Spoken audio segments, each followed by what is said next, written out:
That's where I'm at. Wars. Quote, as soon as all this became clear to me, and I developed the nerve to admit it to myself, that we were defeated in a war, and are now captives, slaves, or actually that we inherited a neo-slave existence. I immediately became relaxed, always expecting the worst, started working on the remedy. George Jackson offers this reflection from Soledad Prison in a 1967 letter to his mother. 6 years earlier, an 18-year-old Jackson had been given an indeterminate sentence of 1 year to life for robbing a gas station at gunpoint. It was behind the walls of the California prison system, where racism was, quote, in its pure state, gathering its forces, pulsing with power, ready to spring, that Jackson mutated into a revolutionary. He studied martial arts, read ferociously, co-organized underground formations of resistance, became field marshal of the BPP, wrote exclusively and prodigiously, and engaged in physical combat against the state. Jackson's insight about the relationship between prison, war, and slavery is a useful point from which it began from examination of incarceral war. Dominant understanding of prison and neo-slavery are typically grounded in critical interpretations of the U.S. jurisprudence. For activist scholars and politically engaged academics, two primary sources have been particularly influential.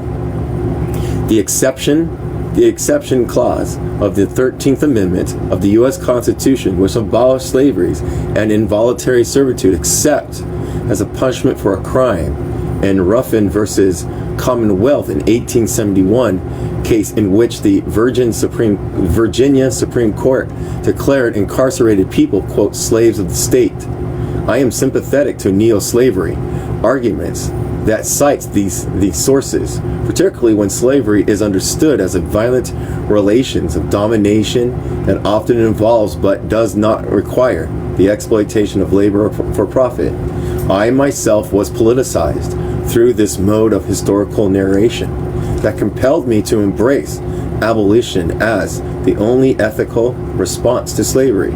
However, as I researched this book, I grew increasingly critical of this approach, not of the neo-slavery analytic per se, but of how its alleged basis on the law of endlessly deployed, as though slavery exists because the law allows it to. George Jackson's assertion that black people are captives and slaves, not because of law, but because we are historical prisoners of war, invokes the paradigmatic rationale of slavery. For slavery, this rationale is embedded within classical liberal theory, the philosophical substract of capitalist social relations, against the dominant understanding of liberalism as a political order that expands peace. Political philosophers, Neoclassis argues that liberalism is a self-conscious doctrine of a war, quote, exercised in permanent fashions against rebellious slaves, antagonistic indigenous people, wayward workers, and of course, the criminal more broadly defined. Analyzing the thought of classical liberalism like John Locke, an investor in the Royal African Company, he finds that claims like the liberal state's power to punish or drawn from international theories of war, in which criminals are beasts, quote unquote, who have declared war on the state and slavery, an appropriate response to criminality. Decades before the 13th Amendment in Ruffin versus Commonwealth, so-called antelope case of 1825 enshrined in links between war and slavery in U.S. jurisprudence, deciding on the legitimacy of the transatlantic slave trade, which had already been formally outlawed. Supreme Court Chief Justice John Marshall, a slave owner, wrote that it was universally accepted that, quote, the victor might enslave the vanquished, end quote, and that slavery, quote, is a legitimate result of force, end quote, and, quote, a state of things which is thus produced by the general consent cannot be pronounced unlawful, end quote. He continued, the antelope case established the sanctity of property over the supposedly natural right of liberty and shows how the basis of neo-slavery lies in war, not law. Rather, political and economic elites weaponize law as a continuation of war by other means. Enslaved Africans argue that slavery is war. Quote, when you make men slaves, wrote Olada Iquano in 1789, you, quote, compel them to live with you in a state of war, end quote. Critically, however, slavery represents a particular moment in life and death cycle of war, a moment in which one antagonist has imposed their will with neither totality upon the other. As I say, quote, near, end quote, because regimes of domination are never total, riddled as they are with contradictions, fissures, vulnerabilities, and what fugitive slave Harriet Jacob called the loopholes of retreat. Antebellum plantocracies lived in constant fear of rebellion, a term that epistemologically means the renewal of war.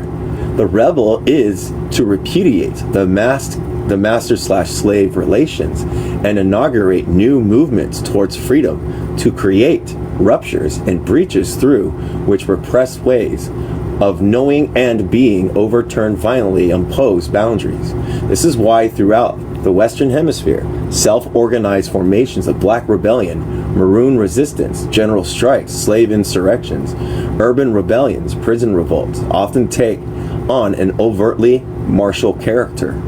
Prison pacification names a historically specific articulation of this permanent war, and that was forged amid tectonic shifts in U.S. political economy during the second half of the 20th century. Black radical intellectuals like James Boggs understood that something drastic was coming. In 1963, this Detroit auto worker saw the technological change in industrial production, computerization, automation, and offshoring were ensured that more and more workers would find themselves without meaningful ways to make a living. For Boggs, this raised a critical question that would only intensify as the years wore on. What would happen in those whose labor was no longer needed by the capitalist system? In her 2007 book, Golden Gulag, abolitionist geographer Ruth Wilson Gilmore offers an answer. She shows that beginning in the 1970s, state actors and bourgeois elites pursued, quote, the prison fix as a solution to compounding crisis of capitalism. They usurped state capacity that could have been used to explain the social wage, instead of deploying it to criminalize and cage what were deemed, quote, surplus population. As Gilmore explains, this move amounted to, quote, the abandonment of one set of public mandates in favor of another, of social welfare for domestic warfare, if you will. The tip of the spear zeroes in on the political dimensions of this war, which began in the so-called, quote, free world, then erupted through prison walls.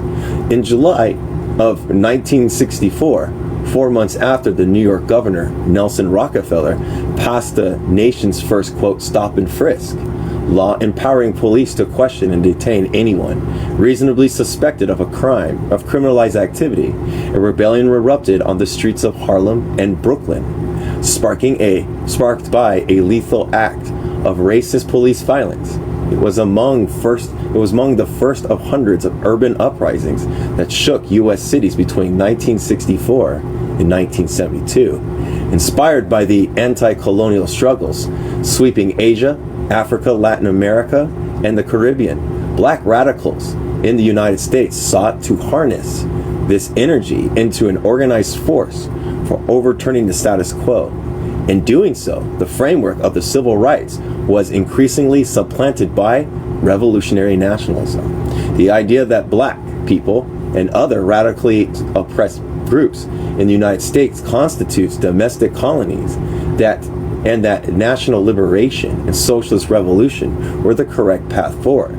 Through the strategy of nonviolence has never, as a hegemonic, as anointed histories of black struggle make it out to be.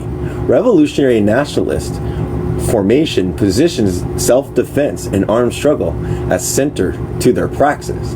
As the BPP co-founder Huey P. Newton wrote in 1967, quote, "An unarmed people are slaves or subjects to slavery at any given moment," end quote.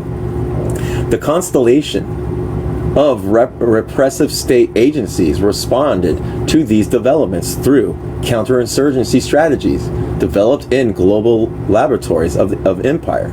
Local police, red squads like the Bureau of Special Services and Investigation in New York, hunted radicals under the pretext of law enforcement. In August of 1967, FBI Director J. Edgar Hoover launched, quote, "a black nationalist hate group," end quote, a project collected under COINTELPRO that infamously developed a range of legal methods to expose, disrupt, misdirect, discredit, or otherwise neutralize the activities of black radical organizations in general and the BPP in particular.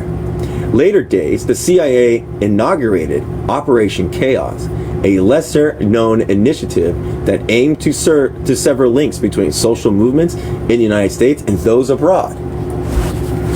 Having recently declared a, quote, "war on crime," end quote, President Lyndon G. Johnson established the Law Enforcement Assistance Administration's LEAA in 1968. Modeled after the Office of Public Safety, OPS, a CIA-connected unit within the U.S. Agency of International Development, whose mission was to combat global communist revolutions. The LEAA bolstered the repressive capacity of the domestic war state by dispensing block grants and technical assistance of law enforcement agencies, and by working alongside OPS to facilitate the reparations and counterinsurgency expertise. One of the unforeseen consequences of the state strategy of repression was that it transformed prison into key sites of this domestic war and a primary zone of militant black resistance through what activist Stevie Wilson calls, quote, "the imprisoned black radical tradition," end quote. In addition, the assassinating political activities and facilitating interscene conflicts within leftist organization, partisans of this incarceral warfare project developed agents provocateurs, political frame-ups, and excessive bail to imprison activists they deemed threatening, thereby removing them from circulation. However, this use of incarceration to solve the problem of urban rebellion created the condition for a new problem, incarceral rebellion. It can scarcely be a coincidence that a massive uptick in prison rebellions emerged amid the state's intensified campaign of criminalized black resistance, extending the trajectory that emerged in urban zones. Prison rebellions proliferated Ohio in 1968, Minnesota, and New Jersey in 1969, New York City and upstate New York in 1970, and California and western New York in 1971. According to one study, 48 prisons erupted in 1972, the most in a single year in U.S. history up to that point. Let me see real quick who's in here. No one is in here. I have viewers, but no guests. Hold on a second. Looking back a little bit. No big deal, Sleepy.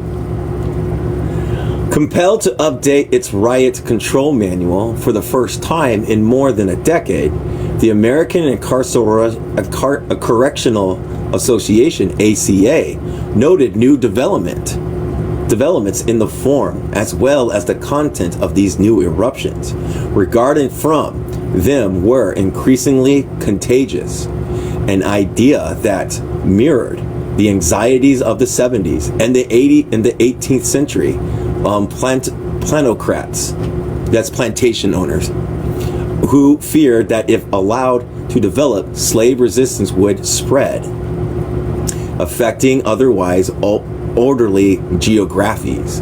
Regarding content of the ACA found that post-1970 prison rebellions were less likely to emerge as spontaneous outbursts of anger and more likely to be organized, calculated movements of mass resistance supported the assistance by outside groups and led by intelligent inmates using revolutionary tactics, moreover alluding to their maximum demands. The ACA wrote that these new eruptions were increasingly, quote, motivated by the conscious desire to bring about revolutionary improvements in the American social system and to put it into the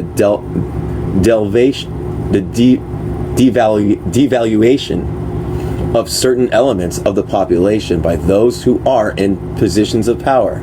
Thus we see that it was not only rebels, but also the state that understood this era of carceral struggle as being about much more than prison conditions and prison reform. Although they erupted within prison, these rebellions looked beyond them. As I will show, the fact that this is not widely understood today is the effect of prison pacification. Authored by some of the, quote, the best minds in American corrections, end quote, the ACA manual sought to reorient the carceral system towards the administration of political warfare. The organization advised prisoncrats to maintain well-equipped riot squads capable of splitting up the riots into manageable groups, quote-unquote. Detailed maps of the physical layouts to facilitate the tactical reassertion of control and updated logs of available weapons and supplies. Based on the theory that all rebellions contain an element of leadership, the manual stressed that rebel leaders should be swiftly identified, quote, eliminated or rendered ineffective, end quote. It also advocated that use of psychological warfare, instructing prisoncrats to be at least as concerned with controlling the public perception of riots as they were with controlling the riots themselves. As such, it urged administrators to cultivate, quote, manual confidence and understanding with media outlets to achieve sympathetic coverage. It further indicated that public perception and note a regard for human life should be the primary determinant in dealing with hostage situations, although, quote, a reckless disregard for hostage life would not be excused by the public or by his fellow employees. The ACA stressed that prison guards accepted the same risk associated with being a police officer or a soldier. Therefore, determination about the fate of captured guards should be based on political rather than moral calculation. Published in 1970, the manual reflects the insinuation of counterinsurgency into the normalized routine of prison management, a process that would only intensify over time, while the FBI's use of illegal covert actions to neutralize movements outside prison walls have been well documented. Its use of similar methods inside prison walls are not well known. On August 21st, 1970, the year of the day before George Jackson was assassinated in San Quentin prison, Hoover launched a program of carceral counterinsurgency, what became known as the Prison Activist Surveillance Program, PRISACT. This first exposed by the legal team of, oh my gosh, Durham bin Wawad, a BPD/BLL political prisoner who the FBI helped frame for the attempted murder of 2 NYPD patrolmen in 1971. As a result, the protracted lawsuit against the Bureau, the NYPD, and the New York Department of Correctional Service, NYDOCS, bin Wad, along with attorneys Elizabeth Fink, Robert J. Boyle, and others, proved that the conviction was secured through the prosecution's illegal withholding of I gotta look up this word, everybody. My what is it? What did I call it? My learning disability. Hold on a second.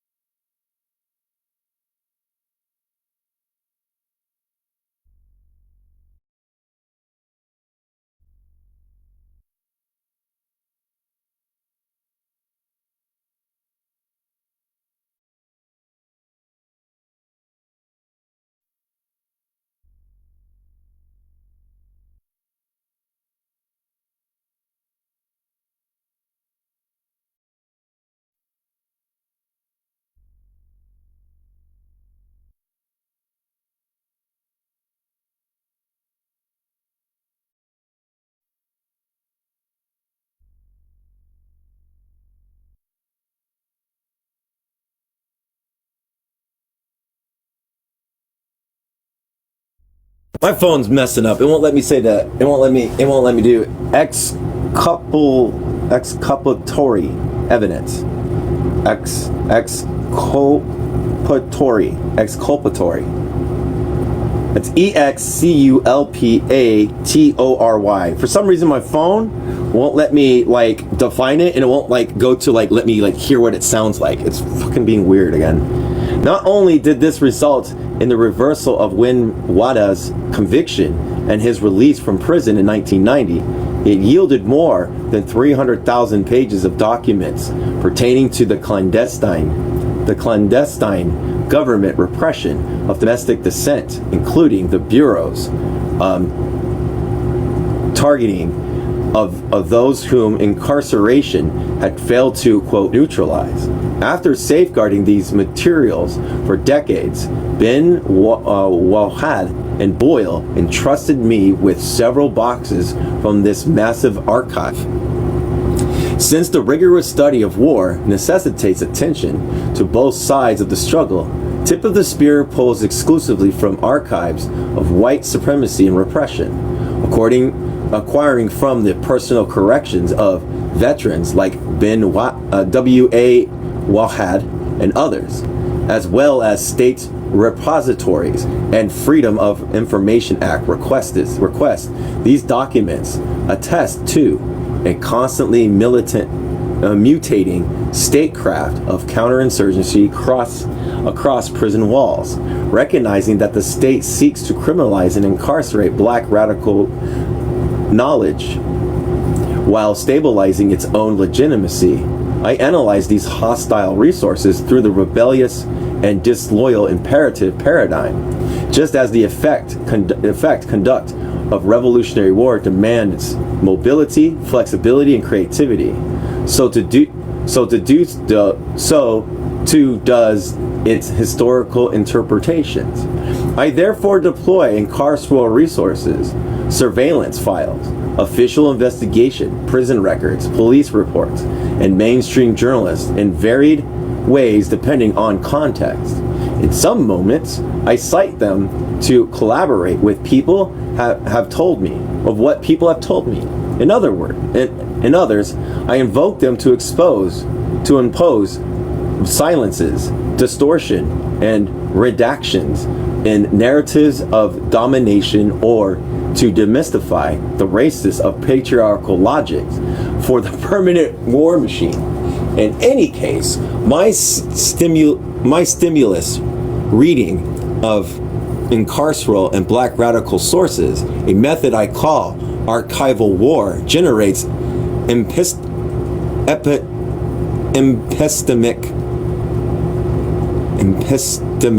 antagonisms that I make no effort to resolve.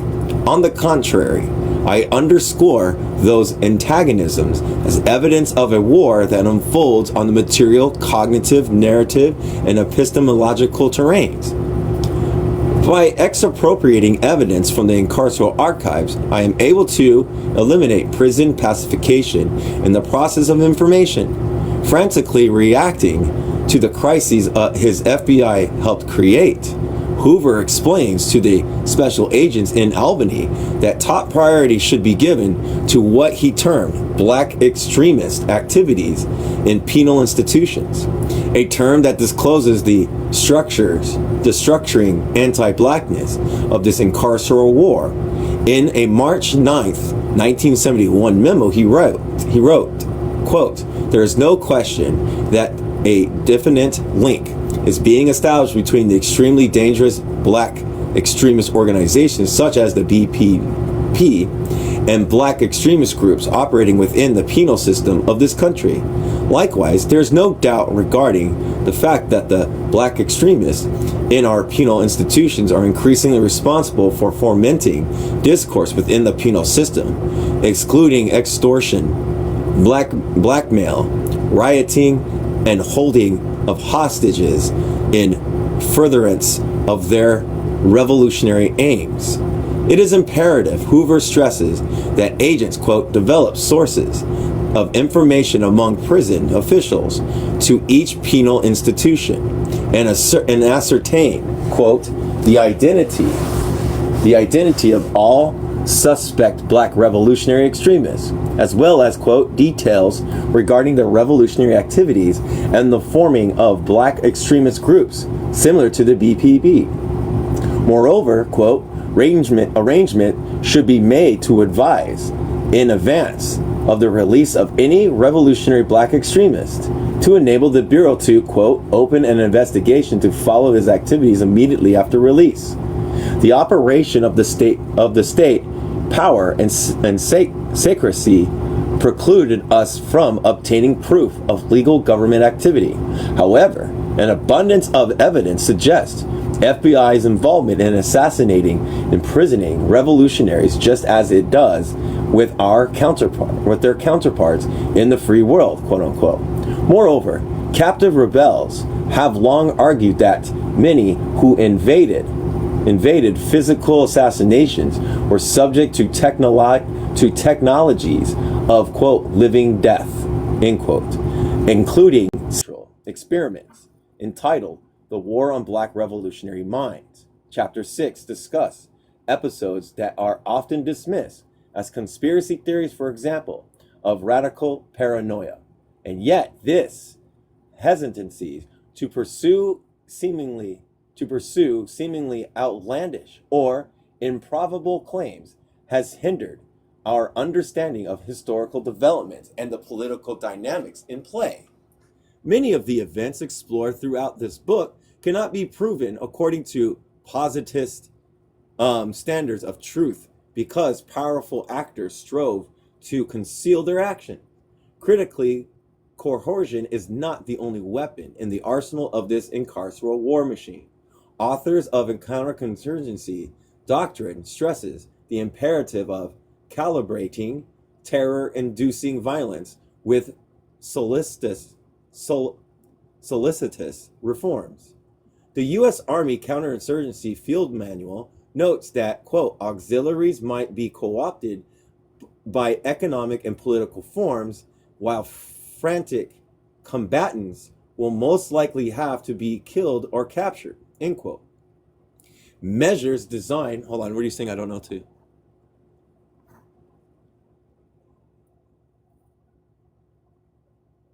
Wow, they just booted you out of the live? That's weird. Okay. Most likely. Okay. Most likely have to be killed or okay.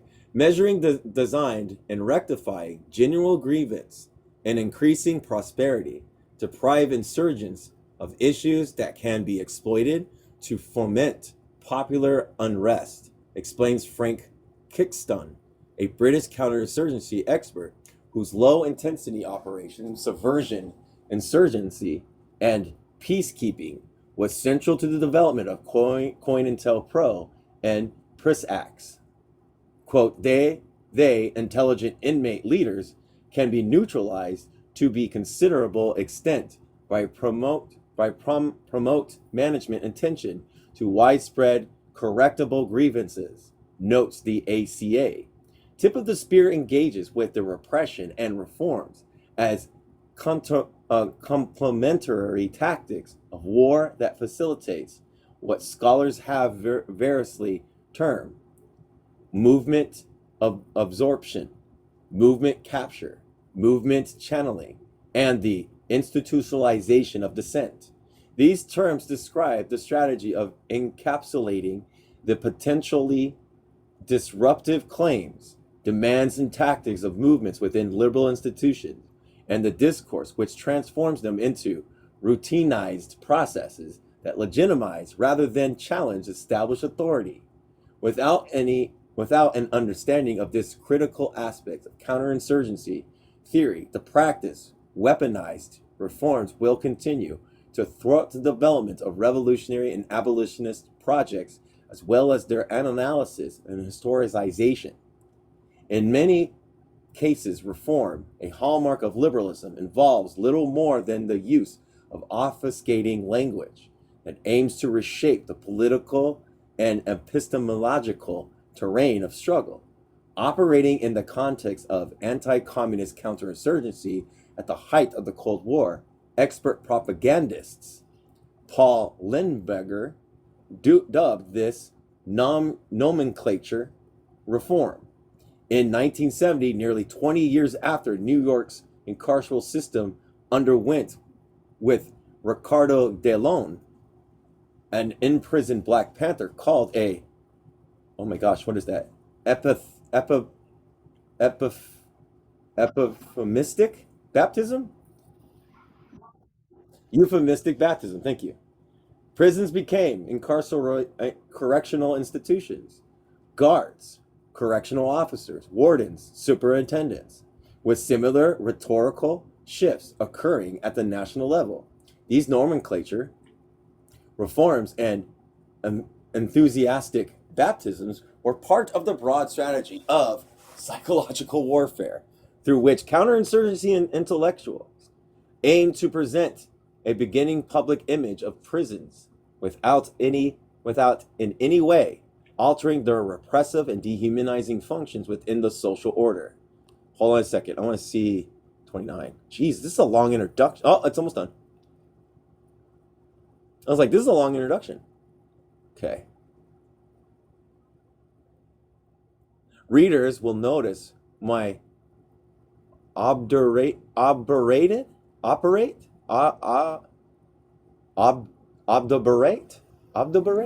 the hell? Obdurate, refusal of normalize those reformist vernaculars. This is a rhetorical strategy of counter war that strives to destabilize the epistemic dominance of the state.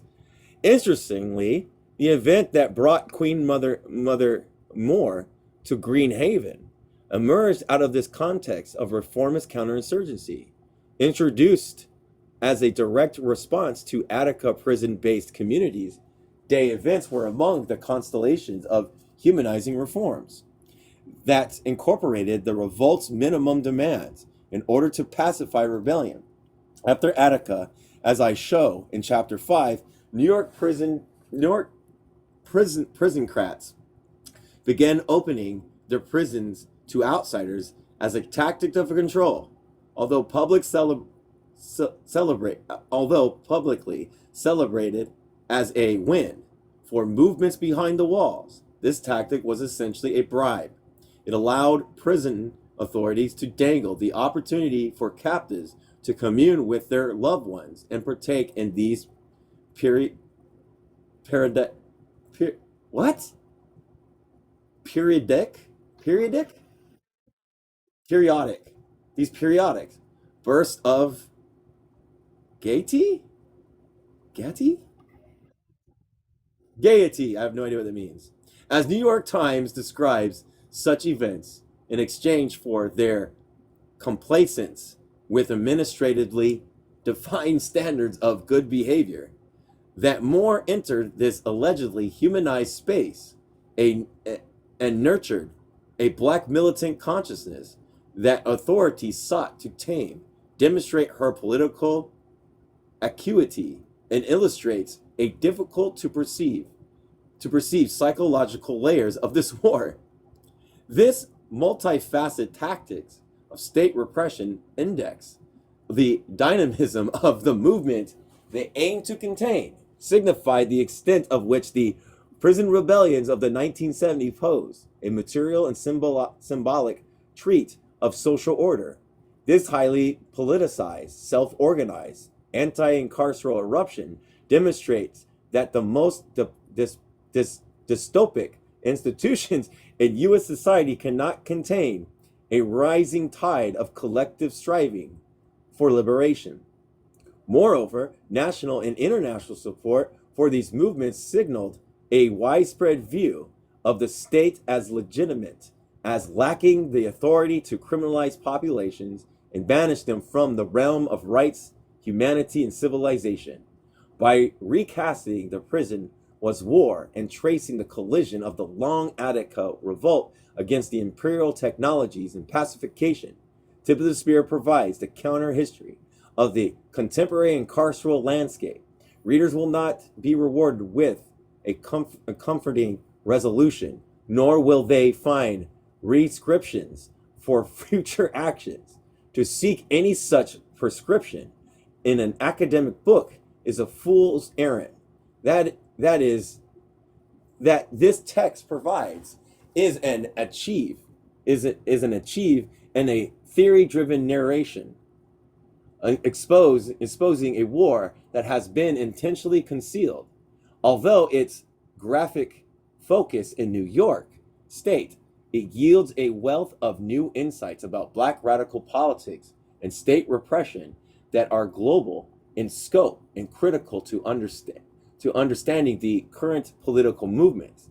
It shows that without understanding carceral spaces as zones of undeclared domestic war zones that are inextricably linked to imperial and officially acknowledged war abroad, we cannot fully understand how and why the United States became the global leader in incarceration that it is today. It is my belief that with the consciousness that we inhabit war, communities of struggle will be in a better position to live through, organize against, and abolish it. A lot of big words. I'm 32, but I'm moving down. Part 1, the Long Attica Revolt. Now we're on chapter 1, which is on 34, Sharpening the Spear, Strategies and Tactics of Revolutionary Action. All right, here we go. Let's get into this. During the late afternoon of October 2nd, 1970, 6 incarcerated men marched across the interior courtyard of the Long Island City branch of Queens House of Detention, known commonly as Branch Queens. They approached a cluster of microphones perched on top, 2 folding tables, In front of them stood a planks, a planks, a planks, a phalanx of print, radio, and television journalists, police officers, Department of Corrections, DOC guards, elected officials, and community leaders, as well as DOC Commissioner George F. McGrath.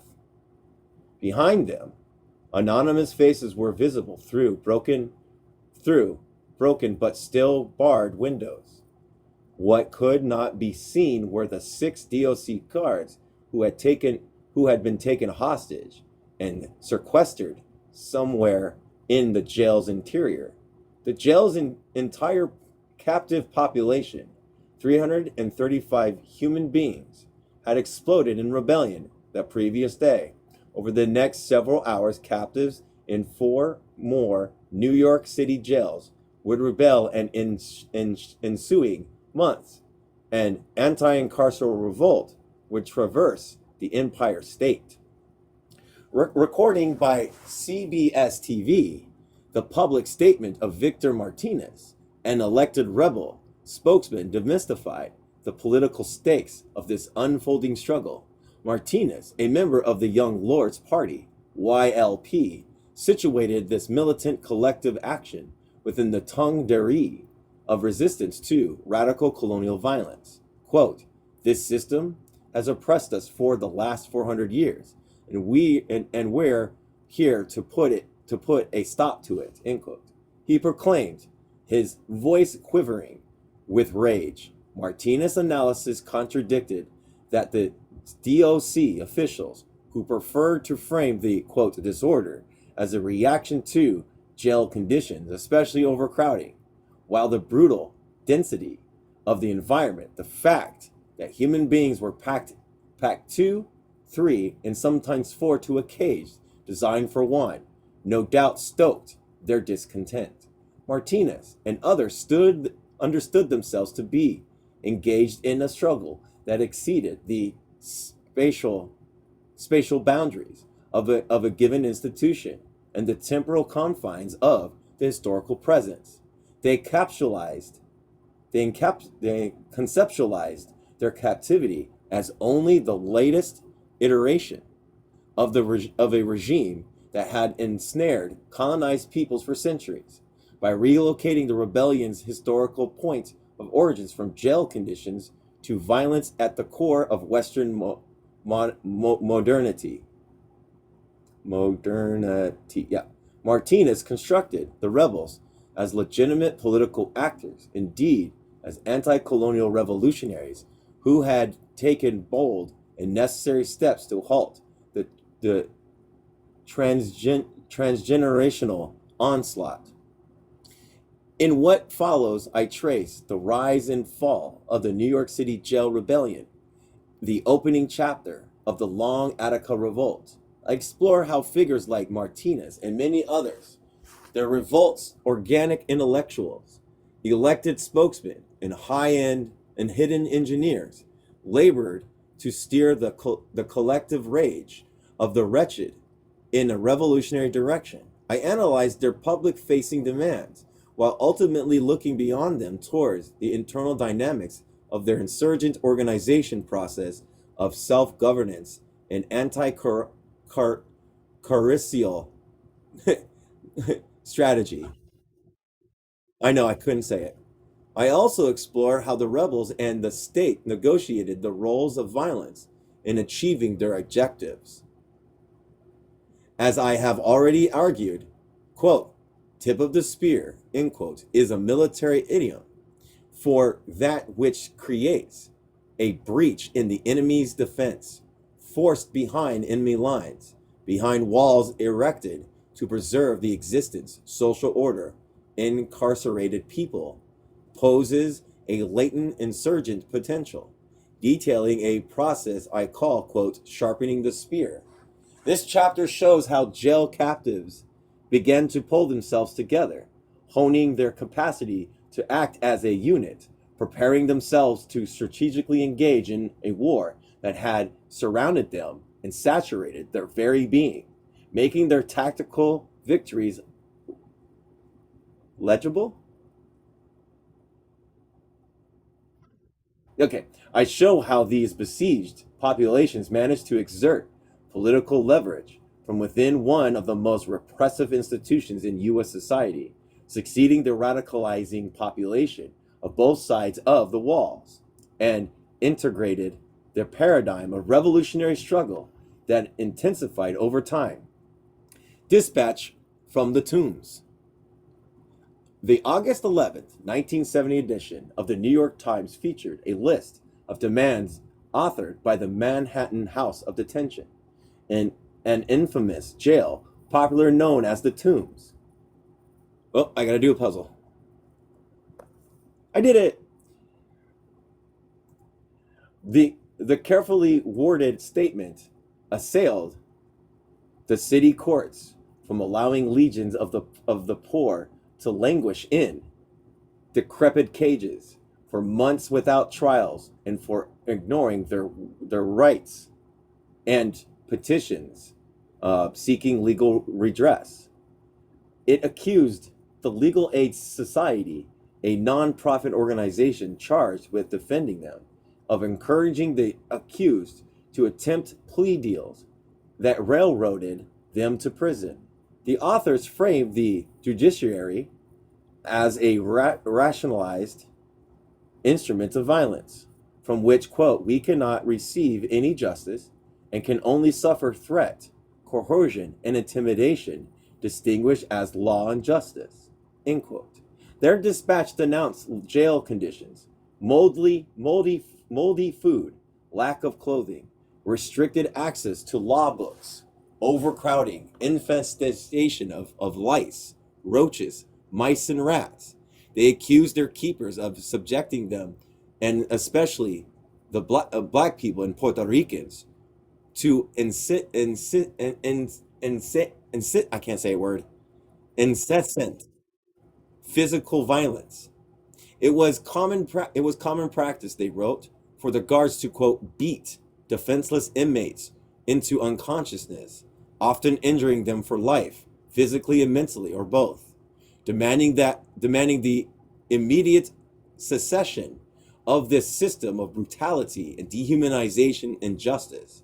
They signed the document, quote, we are one people, end quote. As we will see again and again, this statement is the core aspiration of the long Attica Revolt. Though authored in a specific institution, this document was relevant across the jail system, a network of institutions disrupted across 4 city boroughs and Rikers Island. Written for the general audience, it was a measured critique of what was seen in radical circles as a concentration camp system that aimed to dehumanize and liquidate the radicalized poor. In the wake of the rebellion, a jail official who was far from radical declared, quote, if we kept our animals in the Central Park Zoo in the way we cage fellow human beings in the tombs, the citizens committed would be organized. The citizens committee would be organized and prominent community leaders would be protesting the inhumanity of our society. Discourse of, quote, criminal justice, end quote, legitimizes this race and class war. Between 1967 and 1970, the jail population nearly doubled. A system built for fewer than 8,000 people now confined more than 14,000. Although a moral panic about raising crime suggested otherwise, misdemeanors and discretionary arrest drove this growth. Moreover, the majority of the city's captives were, quote, pretrial detainees, meaning that they had not been convicted of a crime of which they were accused. Rather, they were in jail because they were either denied bail or, as was more often the case, would not afford to pay the bail set by the judge. The official proposed that bail is to ensure that the accused appear at trial while also protecting their civil liberties before trial takes place. However, as historians Tolescent Lasori, um, thank you, was argued has argued This moment was increasingly characterized by the political use of bail as a strategy of preventing preventive detentions, quote unquote, and means of incapacitating economically surplus and politically what's that word? Restive population. Bail enabled judges to remove people from circulation and preempt certain behaviors deemed threatening, a clear attack on the poor. It was common for pretrial detainees to languish behind bars for 6, 12, or 18 months on bail's amount as low as $100. Those lucky enough to reach their scheduled hearing date were handcuffed and marched from the jail to the courthouse, where they were crammed into a court detention pens, another set of dark, hot, filthy cages, and forced to wait for several hours to be called for an arraignment. And even then, their proceeding could be delayed, forcing their return to jail, one captive likening it, quote, to being suspended in reality for an indefinite period of time, end quote. Amid conditions of extreme duress and dredge of the capitalist order began to fashion themselves anew. Out of the necessity of survival, they organized political formations that built on their diverse appearances in street gangs, crime syndicates, and U.S. military, and groups like the BPP, and the YLP. Through radical study, deliberation, and debates, a process often described as an iron-sharpened iron. They began to forge solidarity across various lines of differences and collectively analyze the deep structures that produced their incarceration within these hellish human zoos. By 1970, quote, a new spirit had emerged within the jail. As one of the rebellion's survivors later told the press, quote, the other times I was in prison were sort of conditioned to accept brutality. There was a feeling that if you said something or complained, you were a punk. It's different now. People were not given in. End quote. Among the many of nurtured, among the many who nurtured this new spirit, who helped sharpen the spear and fuse the population into one people, was ghostly figure named Caspar Baker Gary. We will take a closer look at Caspar in the chapter 4, but for now, let's note that he was radicalized through his incarceration in Clinton and Attica during the 1960s. Prison crats labeled him a Muslim, a Panther, a black militant agitator, a political activist. He was a nonconformist, a practitioner of what I called, quote, I can't say that word, MAD science, whose ethical philosophy, political ideology, and system of knowledge did not cleave to established paradigms of thought. In November of 1969, while languishing in the tombs of the parole violation, Caspar authored the Prisoner Injustice Resistance and Survival Manual, a secret document that aimed to foster, quote, a spirit of unity and solidarity based on the reality of the common oppression. The manual delineates the ambitions, vision for the development of a new organization called the Prisoner Liberation Front, PLF.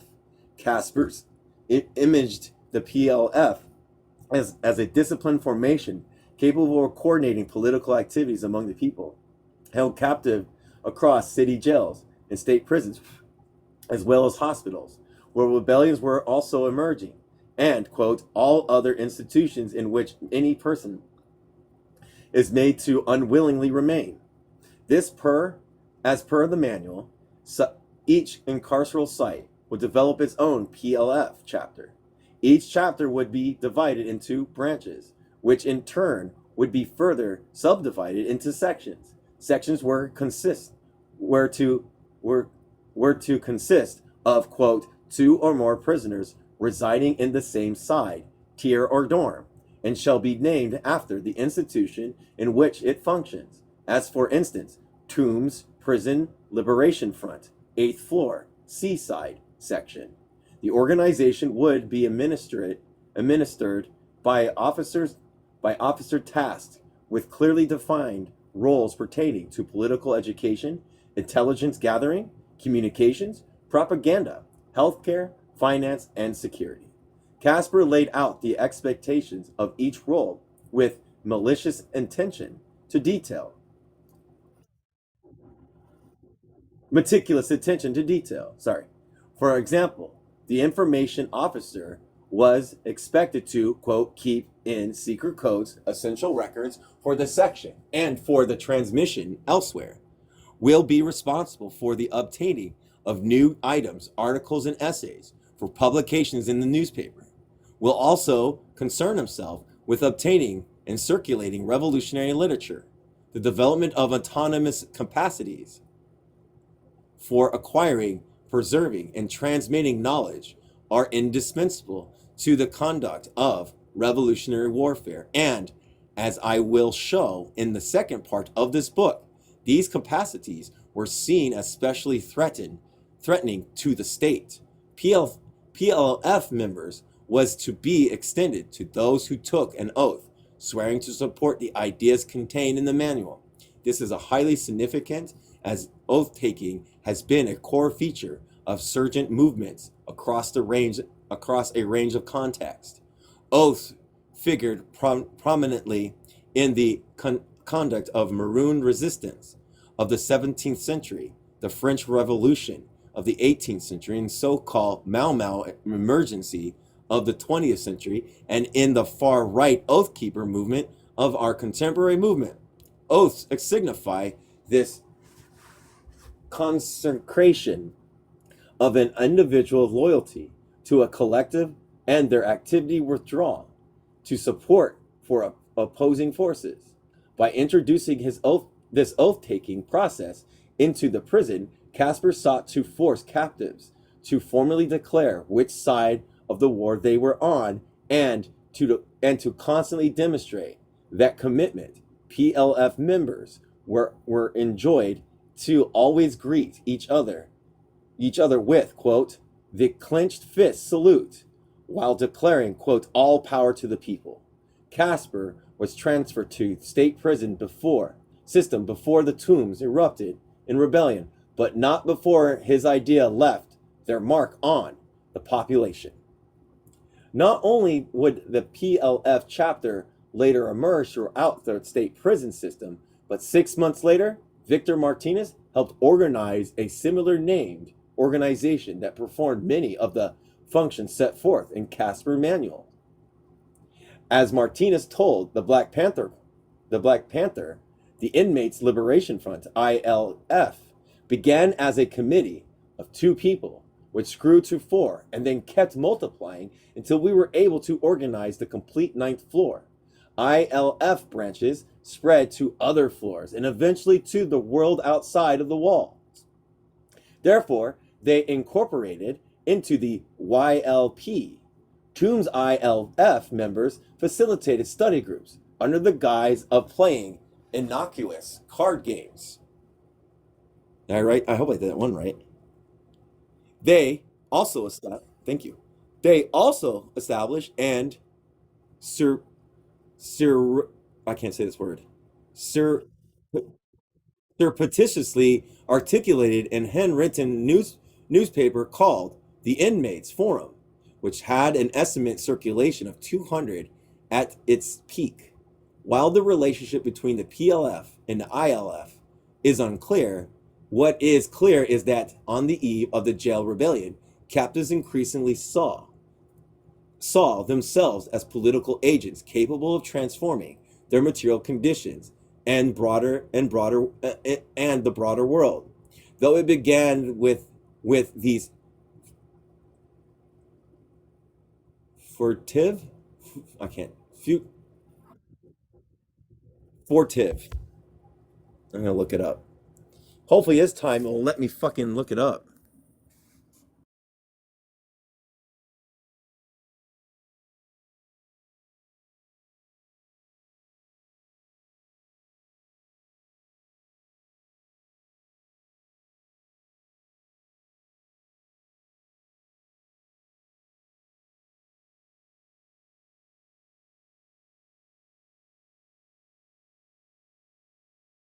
Furtive, which means, am I back?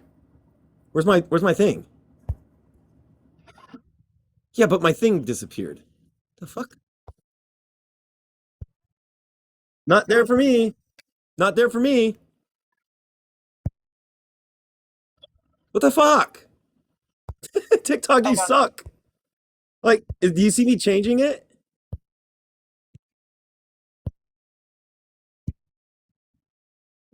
Oh.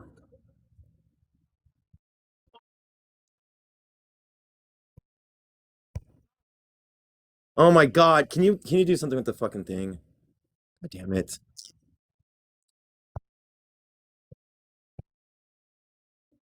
Jesus. Now it's not letting me move. Fucking hell, dude. All right. Is an adjective describing behavior that is secret, sly, and sneaky, typically done in quiet manner to avoid being noticed or to hide something.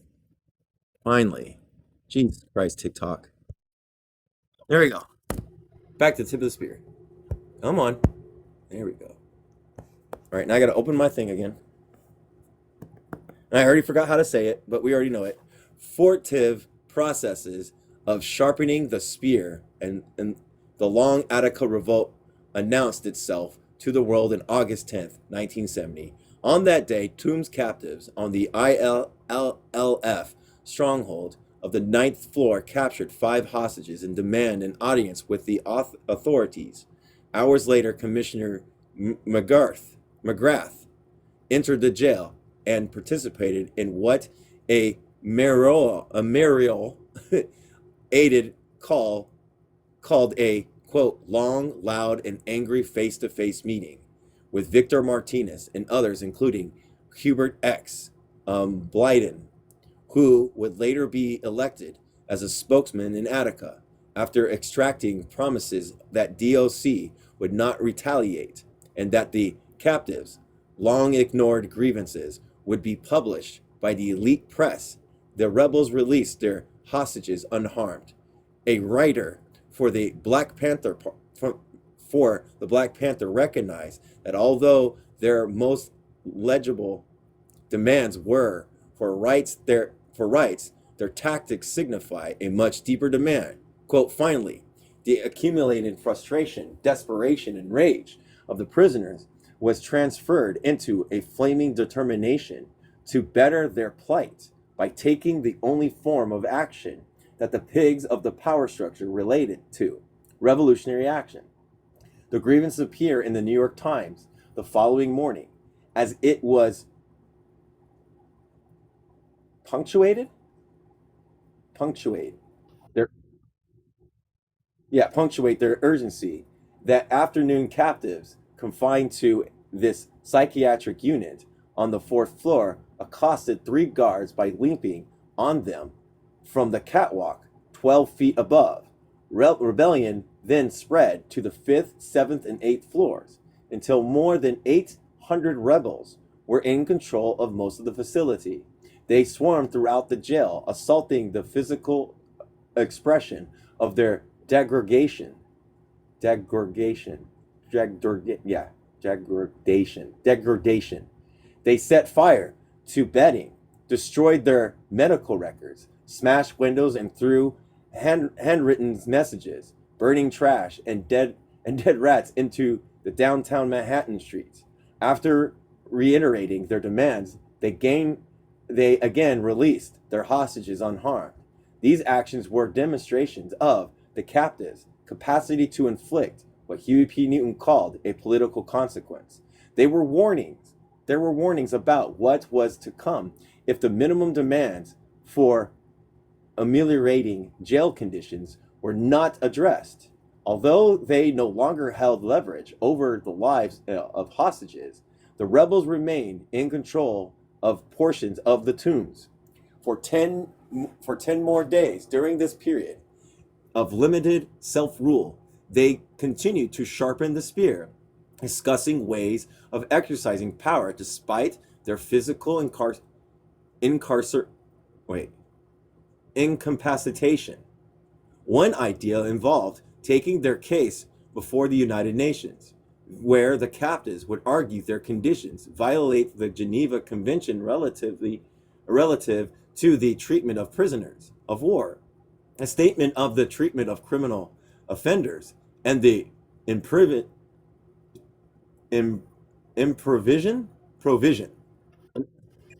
in the provision related to criminal genocide. While this plan never came to fruition, its ideation was indicative. What? Oh my God. Indicative of the abolitionist internationalism that would reach its fullest expression in Attica, chapter 3. Experimenting with another form of leverage, the rebels organized a boycott of the courts. As Melvin Alston, the surviving jail rebel, told me, quote, our strategy was to completely withdraw our participation. We felt that if none of us went to court, we could back the system up even more than it already was and force them to concede to our demands.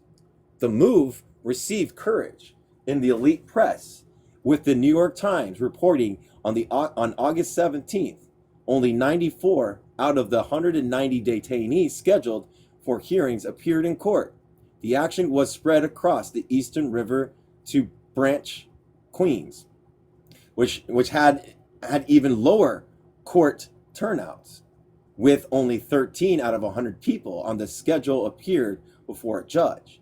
An enthusiastic participant in the boycott, Melvin recalls how he was tricked into appearing in court.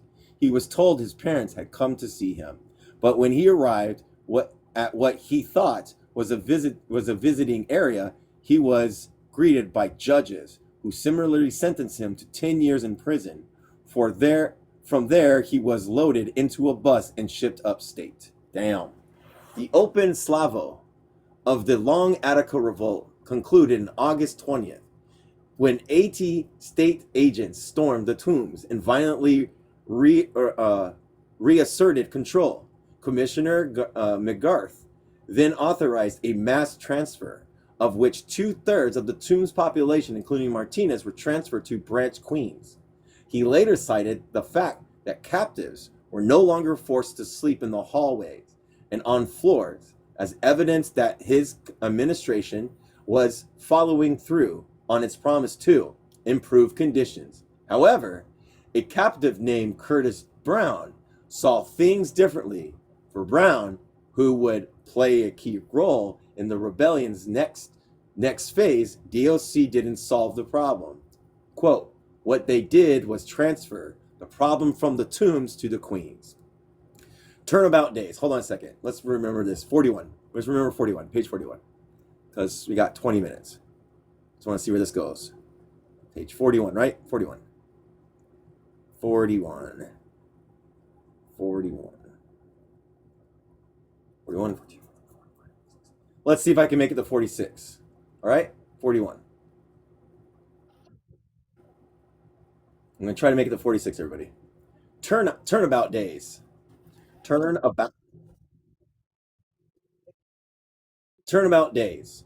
The revolt developed in a dialectical relations to the state tactics of domestic war against radical social movements. In 1969, the same year that J. Edgar Hoover infamously deemed the BPB, quote, the greatest threat of the internal security of the country, armed agents of the state intensified their efforts to neutralize radical left movements, especially the BPB.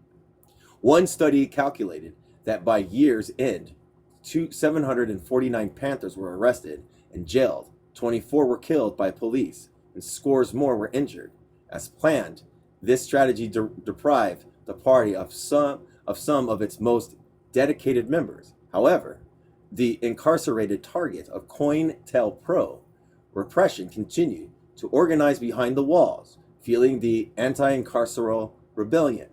Responding to these developments, the day after DOC asserted control in the tombs, Hoover urged the Bureau to pay closer attention to incarceral institutions. Quote, recruiting activities of black extremist groups, establishment of such groups with a penal institution, plans made for violent actions by these groups, and overall radical picture within penal institutions are to definite interests of Bureau and many other agencies. The state employed a preventative detention strategy that is used in a generalized way against populations deemed, quote, surplus, in a targeted fashion against black revolutionaries. On April 2nd, 1969, the NYPD executed coordinated pre-dawn raids, capturing several members of New York's BPP. Each of the Panthers 21 was, as they came to be known, were held on $100,000 bail and indicted on the range of fabricated charges, including conspiracy to assassinate police officers and bomb police stations, the subway system, department stores, and other public places. A prosecutor later explained that the indictment was intentionally worded to paint the Panthers as terrorists, disseminating prejudicial information to potential jurors, and, quote, legitimize warlike responses by the state. Reflecting on the absurdity of this ordeal, the BPP and the BLA members, Assata Shakur, would later write, quote, it was well known by everybody in the movement that the New York police had kidnapped the most experienced, able, and intelligent leaders of the New York branch and demanded $100,000 ransom for each one. 4 months later, in a lesser-known case dubbed the Mini Panther Trial by the press, 4 more New York Panthers were captured, charged with the conspiracy, and held on $50,000 bail, this time for the planned expropriation of the New York Dustin Hotel, a known Harlem drug market. Kawasi Balagoon, one of the Panther 21, later called the commencement of the Branch Queens Rebellion Turnabout Days. This statement was fitted, not only because the rebellion reversed the relations of power within the institutions, relations between the keepers and the kept, but also because the Branch Queen rebels were responding to the broad strategy of state repression and had to produce their incarceration, and began at noon on October 1st, 1970, when captives on the 4th floor forced their way through a gate, rammed a guard against the concrete wall, and demanded his keys. After incarcerating him and others on what Balagoon called, quote, the right side of the bars for a chance, they engaged an entire population, including 9 members of the Panther 21, who DOC had been holding in political quarantine in an isolated wing of the jail. Upon seizing powers, the rebels began to discipline their movement into a durable form of organization. They held elections, selected as their leaders 3 members of the Panther 21, Balagoon, Labumba, Shakura, and Kwando Kanashia. Although, along with Victor Martinez and 2 politically affiliated captives, 1 black and other white. With their leadership committee intact, they fortified their position, barricaded entry points, established guard posts, assigned rotating sentries, and developed a system for carrying messages to different areas of the jail, announcing an incipient challenge to U.S. territorial sovereignty. They hung a red, black, and green flag out of the top floor window. It represented Pan-African unity and the declaration of what anti-colonial revolutionaries in Mozambique called semi-liberated zones. spaces from which colonial forces had been expelled and where insurgent self-governance could be actively nourished. Interesting. The branch queen, I gotta get rid of this. The branch queens reflected the captives' desire to engage with broader political struggles. In addition to affirming the published tomb's demands, the rebels demanded an end to censorship and asserted their right to read the Black Panther and the Palatine, the YLP's official organ. They also called for more black people to be assigned to the Panther 21 jury and for the release of the Panther 21 members. Afina Shakura, whose bail from the Women's House of Detention had recently been revoked, rehearsing a strategy that would later be used in Attica. They called for the presence of neutral observers to oversee any future negotiations and pressure DOC to keep its promises. Finally, in an effort to communicate with the public on their own terms, they called for the press conference. You want to show you the picture? You want to show the picture real quick?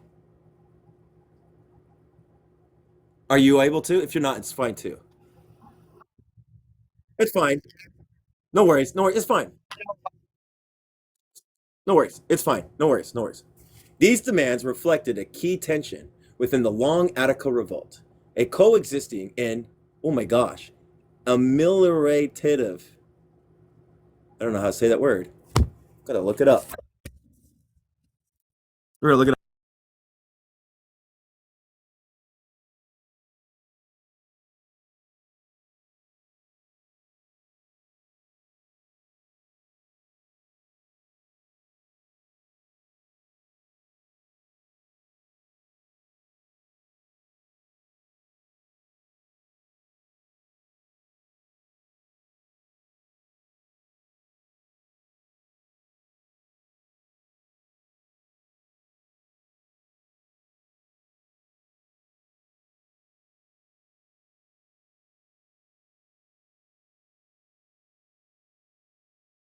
Even say it for me, so I'm just gonna let people see it.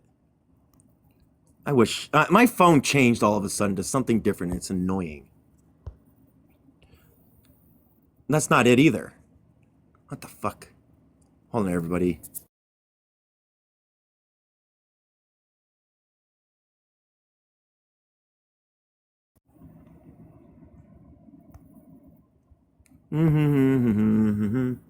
What? Why did it not? I did take a screen.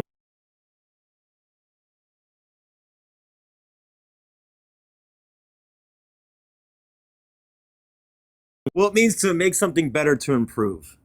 So I'm getting tired of my Google. Like they changed the whole format of my Google thing. Usually when I put a word in and I put define, they do the definition, but now they just fucked it all up.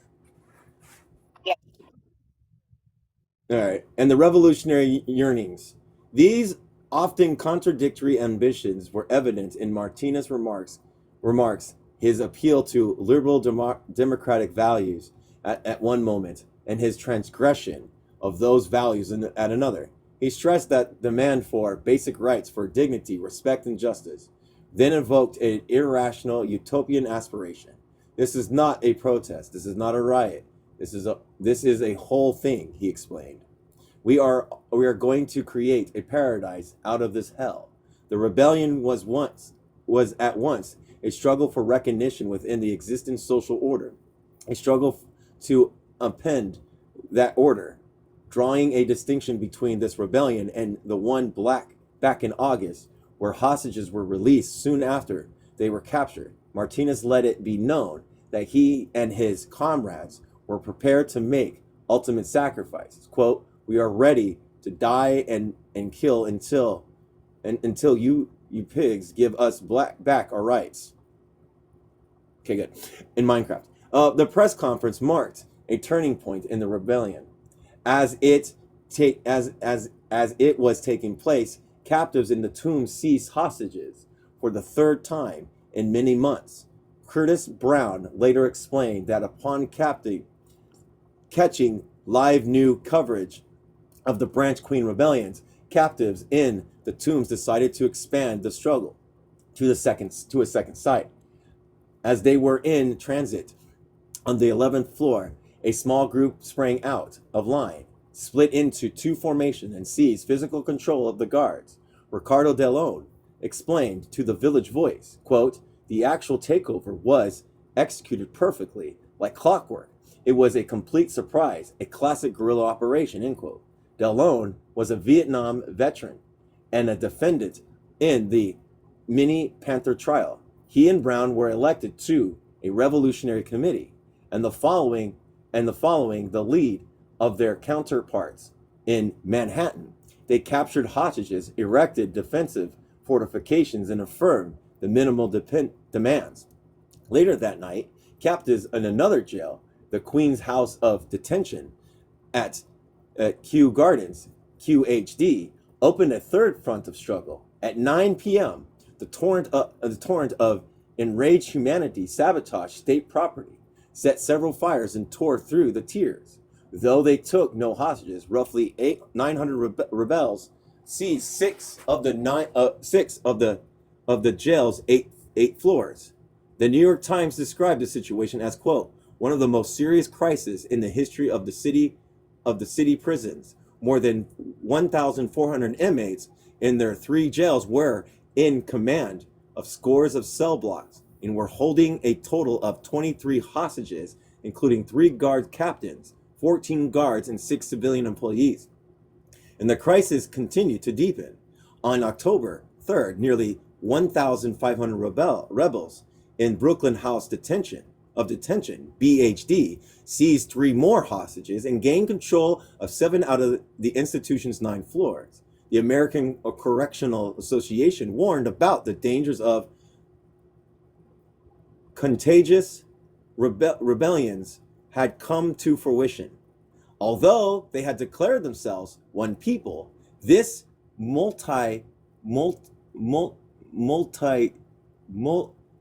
multi-sided rebellion was riddled with internal contradictions. Delon explained. While the Revolutionary Committee was hassling with the administration, development lines of communication with the outside through various reporters and interested parties who came to the roofs of the building facing the jail.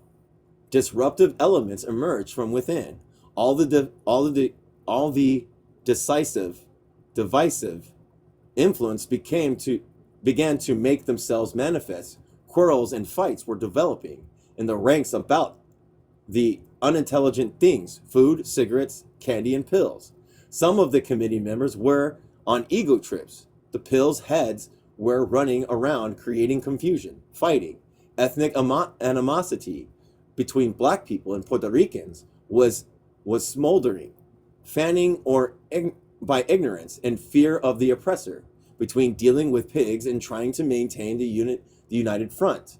All our efforts were being dissipated on the ineffectual activity. Curtis Brown agreed that the drugs were a major barrier to organization. He was a recovering addict who had kicked his habit by handcuffing himself to a raider, subsequently making it his mission to help others free themselves of addiction by teaching them how to, quote, replace drugs with politics. He told the producer at WBAI FM that he, quote, didn't sleep at all while he was up there. That during the rebellion, most of his time was spent confiscating drugs from the population. Notably, this anti-drug policy ran contrary to the jail's normal operation. According to the investigation of Tombs, pills were dispensed like popcorn at a bad movie. There was also an important contradiction between the pretrial majority and the roughly 3,000 captives who had been convicted of crimes and were serving short sentences. Many from the latter category were employed in jobs to perform the, quote, reproductive labor of the jail. That is, they cooked the food and did building maintenances and custodial services. Unlike the detainees who were held in limbo, the quote time men, as they were called, had set release dates to look forward to, and often lived in their own sections of the jail where conditions were substantially better than for the general population. Following the takeover, the time men of QHD smuggled out a letter pleading with prison crats to allow them safe passages out of the jail, or at least to send a sandwich to keep them from going hungry. They assured the authorities, quote, "We stand in a neutral position as not one time man, as a participant in any acts of aggression against the institution. Cowards." The time men's desire to recognize as a neutral party exposed one of the many fault lines between differently situated factions of the population. Balagoon wrote of an incident over bean pies that were delivered to the Branch Queens rebels by the Nation of Islam. The popular dessert arrived at night, while most were asleep. The thought was that it would be best to pass them out to those who were awake, since 90% of those awake had been carrying the burden of most of the responsibilities. He explained there were enough to go around, but a few people devoured the remaining pie such that, quote, a sizable amount of inmates did not receive any. In the context where food is characteristically deployed as a technology of control, a weapon of war, this culturally significant dessert represented a meaningful source of subsistence, a pleasure in an otherwise drab environment. In his autobiography, Balagoon, who would soon declare himself an anarchist, did not elaborate on the impact this affront had on the morale of the rebels, and if or how those who took more than their fair share were held accountable. However, the fact that he discusses this challenge at all invencies and interest in the mechanics of self-governance and the equitable disruption of resources. If the rebellion was going to succeed and evolve into a full-blown revolution, as Balagoon, Martinez, and others hoped it would, the rebels would have to develop autonomous systems capable of meeting their needs. In this way, the seemingly tri- trivial trivial bean pie incident signified deeper challenges of how the rebels would organize the world they sought to build from the ground up. This Fisher, this Fisher's intentions clarify the significance of Caspar Gary's manual. His attempt to forge discipline and unity through organization, education, and oath taking reflected an understanding that in the face of opposition, solidarity had to be nurtured, defended, and indeed enforced. Any prisoner who actively opposes the revolution should be eliminated as soon as possible. Otherwise, they will corrupt all meaningful progress, his manual states. As will soon become clear, the inability of the rebels to deploy a level of unity Caspar called for to contribute to the rebellion's collapse. And we'll end there to the section that says a legal jailbreak. And of course, oh, will it let me now? Let me now. No, of course not. Will it let me? Will it let me draw? No, it won't let me draw. All right. So I got to write it down in my notes.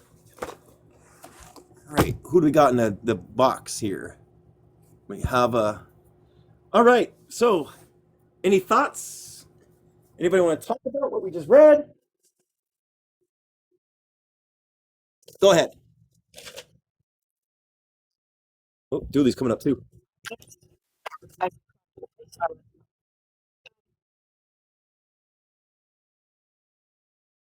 Mm-hmm.